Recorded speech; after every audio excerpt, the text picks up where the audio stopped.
यह जो है ऑप्टिक्स का कंबाइंड मीडियम यानी इंग्लिश और हिंदी अब से दोनों का कंबाइंड चलेगा। ठीक है, आज का जो टॉपिक है ऑप्टिक्स का, क्योंकि कल जो वीडियो अपलोड होंगे वो होंगे यूनिट 1 इलेक्ट्रोस्टैटिक्स स्थिर वैद्युतिकी। ठीक है, तो जैसा मैंने सिलेबस प्लान वाले क्लास में बताया था कि मंडे ट्यूसडे वेडनेसडे ये होंगे unit 6 to 10, Thursday Friday Saturday ये होंगे यूनिट 1 to 5। ठीक है, तो कल का जो वीडियो अपलोड होगा वो होगा यूनिट 1। ठीक है, बहुत ही इंपॉर्टेंट टॉपिक है आज का, जो कि है रिफ्रैक्शन ऑफ लाइट, प्रकाश का अपवर्तन। रिफ्रैक्शन ऑफ लाइट यानी प्रकाश का अपवर्तन। ठीक है, उम्मीद है आप लोग सब तैयार हैं आज का क्लास को समझने के लिए। ठीक है, ये जो टॉपिक है, यह टॉपिक अगर दूसरे एंगल से देखा जाए तो किसी भी स्टूडेंट के लिए यह टॉपिक नया नहीं है। यह टॉपिक ऑलरेडी क्लास 10 ऑलमोस्ट हर बोर्ड में क्लास 10 के सिलेबस में ऑलरेडी यह टॉपिक इंक्लूड है।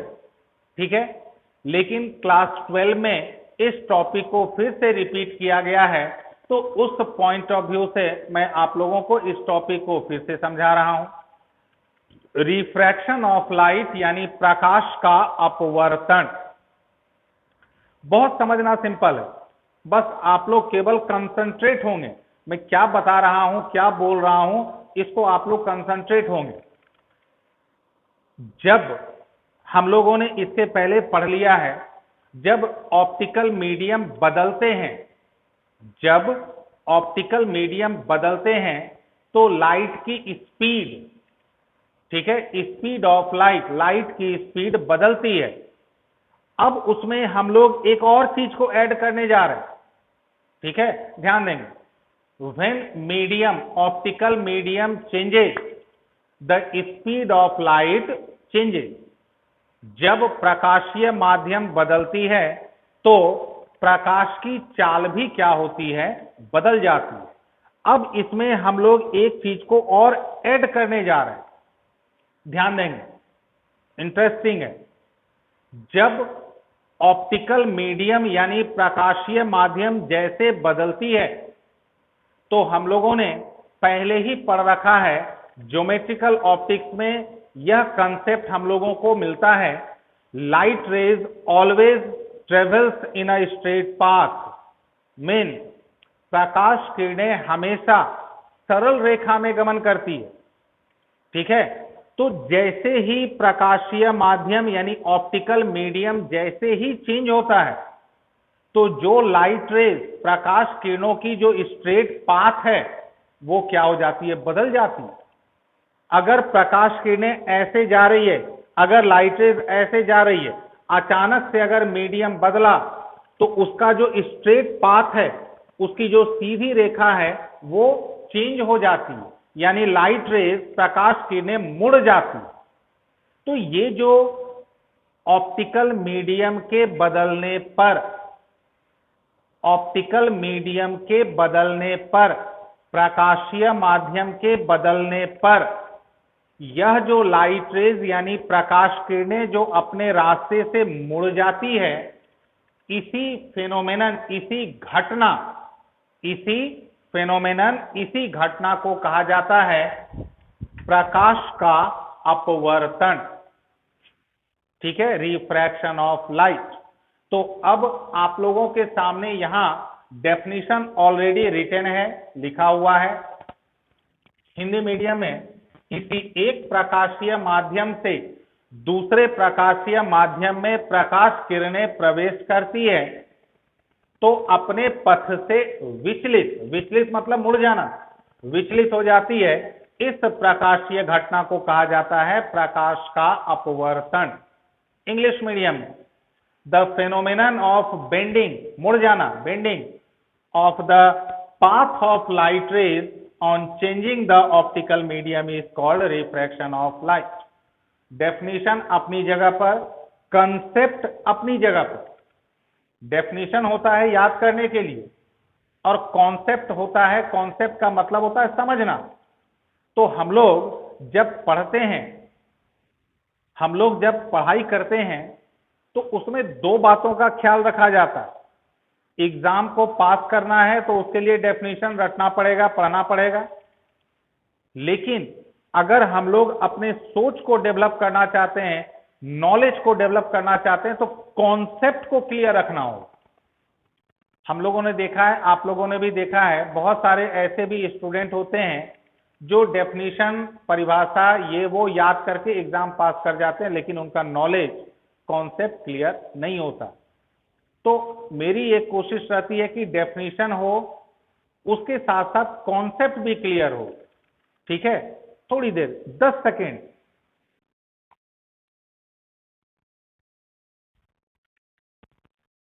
ठीक है, तो अब मैं इसको आगे बढ़ाता हूं, इस टॉपिक को। ऑप्टिकल मीडियम की जब बात आती है, ठीक है, जब ऑप्टिकल मीडियम की बात आती है, ऐसे भी हम लोग नॉर्मल सिचुएशन में कहते हैं कि देखो ये मीडियम यानी माध्यम, ये माध्यम घना है, डेंस है, ये माध्यम घना नहीं है यानी लेस डेंस है। तो हम लोग क्या करते हैं कि ऑप्टिकल मीडियम को डेंसिटी के बेसिस पर, घनत्व के बेसिस पर, on the basis of density, optical medium can be classified as two way. यानी हिंदी मीडियम वाले घबराने नहीं लगेंगे, मैं दोनों माध्यम में, दोनों मीडियम में साथ साथ कहूंगा, समझाऊंगा, बोलूंगा, लिखूंगा, सब करूंगा। ठीक है, आप लोग पेशेंसली सुनेंगे। यानी घनत्व के आधार पर, घनत्व के आधार पर हम लोग प्रकाशीय माध्यमों को दो भागों में बांट देंगे। एक जिसका घनत्व ज्यादा है उसको कहेंगे सघन, इंग्लिश में कहेंगे डेंसर, और जिसका घनत्व कम है उसको हम लोग हिंदी में कहेंगे विरल और इंग्लिश में कहेंगे रेयरर। ठीक है, तो जब ऐसी बात है, जब ऐसी बात है तो बहुत सिंपल कंक्लूजन कि रिफ्रैक्शन ऑफ लाइट में मीडियम का बदलना तय है। Because whenever no change in optical medium takes place, there will be no refraction of light. अगर प्रकाशीय माध्यम नहीं बदला तो प्रकाश का अपवर्तन नहीं होने वाला। तो जब ऑप्टिकल मीडियम यानी प्रकाशीय माध्यम का चेंज होना ही है in point of refraction of light, यानी प्रकाश के अपवर्तन के दृष्टिकोण से जब माध्यम को बदलना ही है, ठीक है, तो क्लियरली जब माध्यम बदलेगा तो स्वाभाविक है, ये आप लोगों को तुरंत क्लियर हो जाएगा, जब माध्यम बदलेगा तो स्वाभाविक है कि जब माध्यम बदला तो कोई एक माध्यम घना होगा, दूसरा माध्यम उसके कंपैरिजन में क्या होगा, कम घना होगा। Means whenever medium, optical medium changes, then there must be one optical medium should be denser and other optical medium should be rarer comparatively. अब यहां पर आप लोगों ने भी क्लास 10 में डेंसर, रेयरर, सघन, विरल आप लोगों ने भी पढ़ा है, सुना है, सब किया है। मैं एक छोटा सा एग्जांपल देता हूं, आप लोग इस एग्जांपल पर गौर करेंगे। मैं यहां पर दो ऑप्टिकल मीडियम की चर्चा कर रहा हूं। एक का नाम है वाटर, प्योर वाटर, और दूसरा है एयर, शुद्ध स्वच्छ पानी और हवा। आप लोग खुद डिसाइड करें, पानी और हवा, वाटर और एयर, कौन डेंस है, कौन घना है? वाटर घना है। तो जब हम लोग वाटर और एयर के डेंसिटी यानी घनत्व को कंपैरिजन करेंगे, जब वाटर और एयर को एग्जांपल लेंगे, हर स्टूडेंट कहेंगे water is a denser medium. ठीक है, पानी क्या है? घना माध्यम है, पानी सघन माध्यम है, लेकिन हम लोगों ने उसको सघन यानी डेंसर किसके कंपैरिजन में कहा? एयर के कंपैरिजन में। अब जरा मैं एग्जांपल को बदलता हूं, कांच, पारदर्शी कांच, ट्रांसपेरेंट ग्लास, एक ट्रांसपेरेंट ग्लास का टुकड़ा लें और पानी लें। आप जरा कंपैरिजन करें।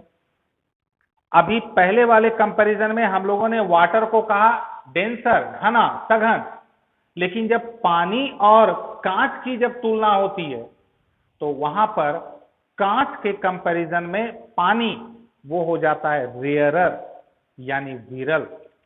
तो ध्यान रखेंगे, ये एग्जाम्पल को देने के पीछे पर्पस यही है कि आप लोगों तक यह बात क्लियर हो जाए, how denser and rarer can be categorise, कैसे हम लोग सघन और विरल माध्यमों का कैसे वर्गीकरण करेंगे, कैसे समझेंगे, ये आप लोगों को क्लियर होना चाहिए।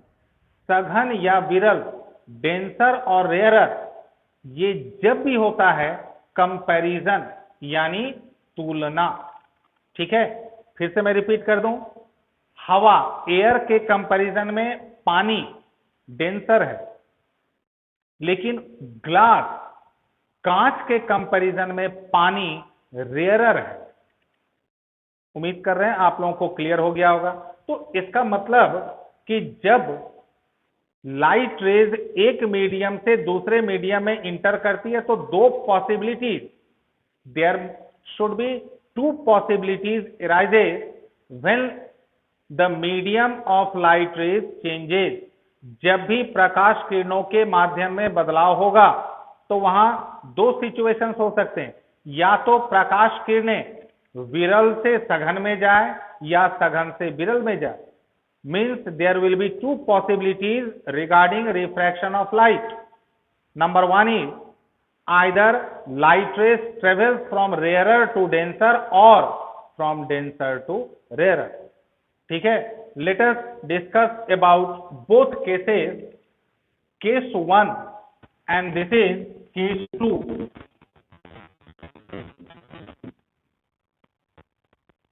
In case 1, we have taken the light rays travels from rarer to denser, and in case 2, we have taken the light rays travels from denser to rarer. Case 1 में हम लोगों ने लाइट रेस को assume किया है कि विरल से सघन में जा रही है, और केस 2 में हम लोगों ने एज्यूम किया है, हम लोगों ने मान के चला है कि लाइट रेस, प्रकाश किरणें सघन से विरल में जा रही है।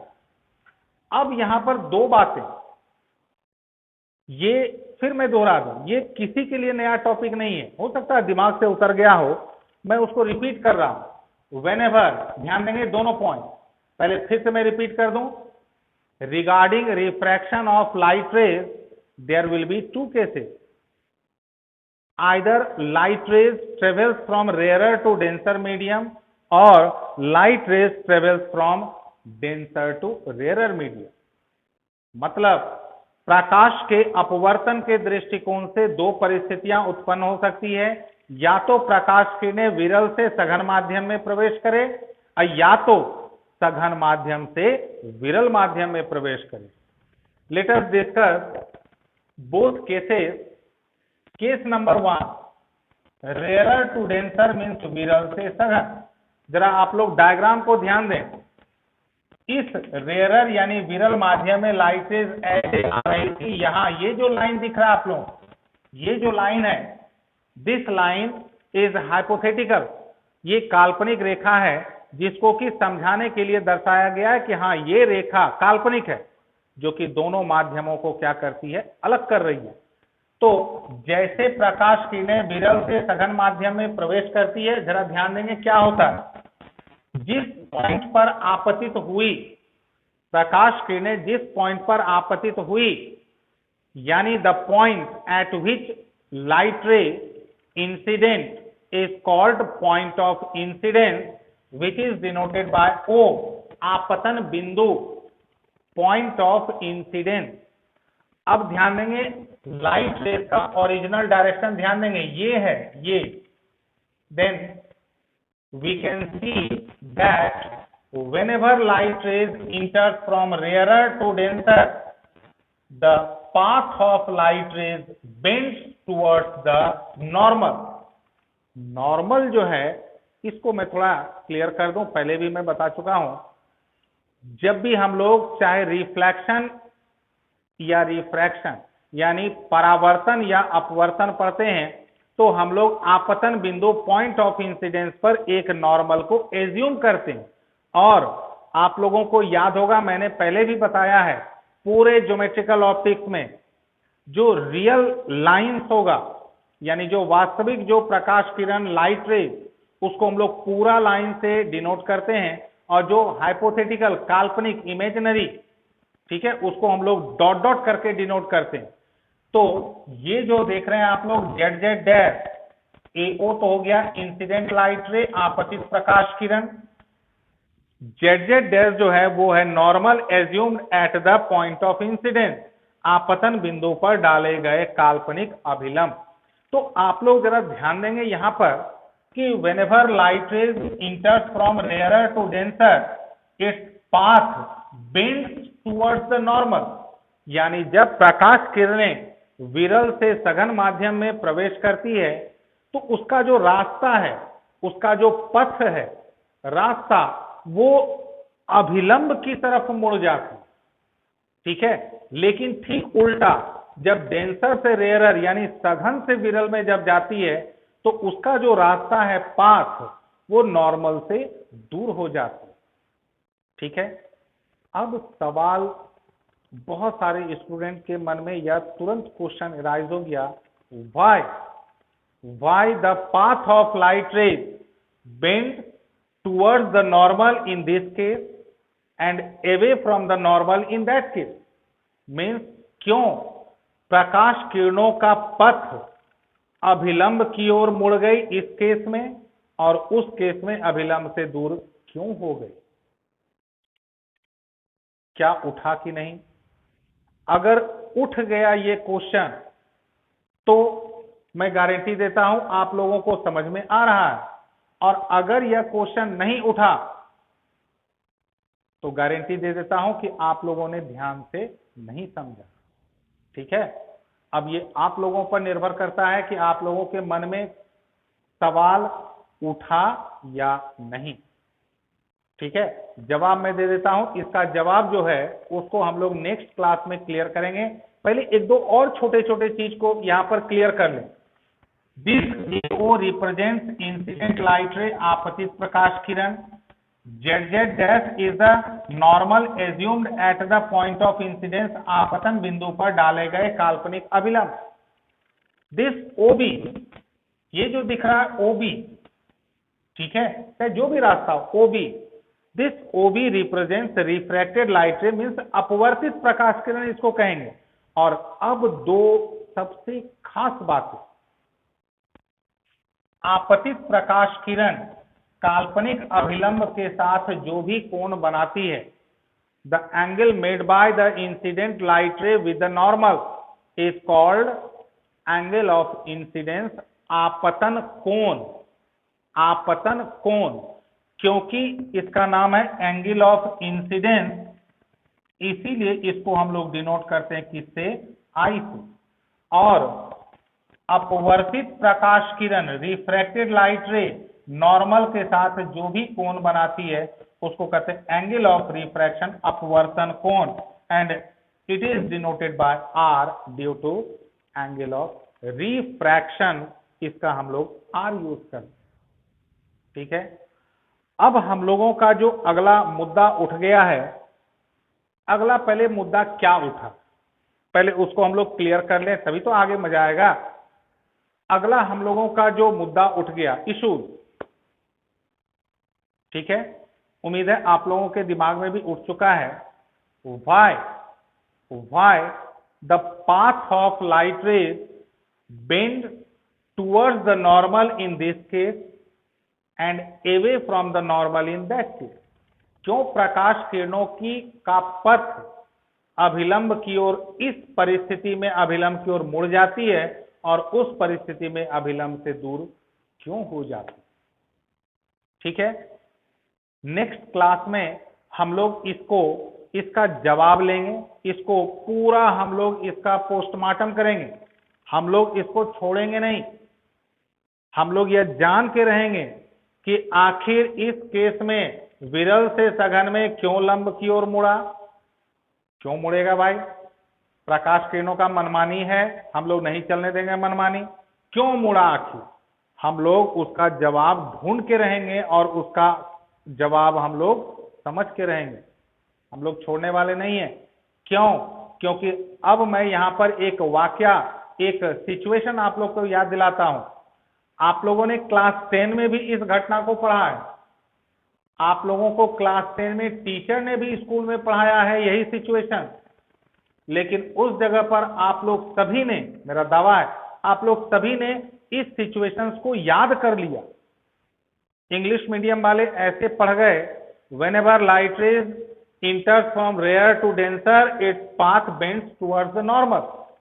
हिंदी मीडियम वाले ने रट लिया कि जब प्रकाश किरणें विरल माध्यम से सघन माध्यम में प्रवेश करती है तो अभिलंब की ओर मुड़ जाती है। आप लोगों ने क्लास 10 में केवल ये पढ़ लिया, रट लिया, किसी ने इसका जवाब अपने अपने टीचर से नहीं पूछा कि इसके पीछे कारण क्या है। घबराने की बात नहीं है, वो उस दौर की बात थी।